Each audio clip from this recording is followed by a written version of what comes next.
Do you have picky eaters and you don't know what to make for lunch? Well, that's all right. I've got you. Let's make these pizza grilled cheeses. My kids love these and they are a hit and they always ask for more.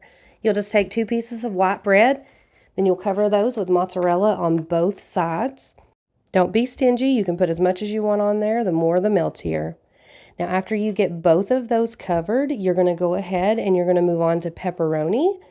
And this is just a matter of preference. I always put about 9 slices on there, but you do you. And if you like more, more is always better. My kids tend to pick the pepperonis off sometimes, so I just put enough to cover it on there.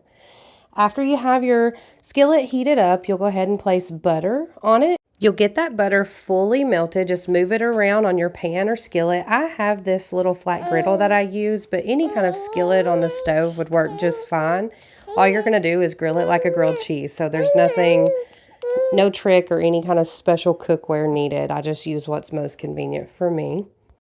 Okay, now most of that butter's melted down, and you'll take garlic salt or garlic powder, whichever you prefer, and just go ahead and sprinkle that in over top of that butter. This is just going to give some flavor so you just don't have plain grilled cheese. Take all of those grilled cheese, place them in the butter, and just get them situated right in there. I typically flip them immediately because I want to go ahead and melt butter and salt on both sides and do that. And then just melt until crispy and brown. Cut that baby in half, plate it, and then get you a little container to put you some pizza sauce in, and then go to dipping, and these are a hit. I promise your kids will love them.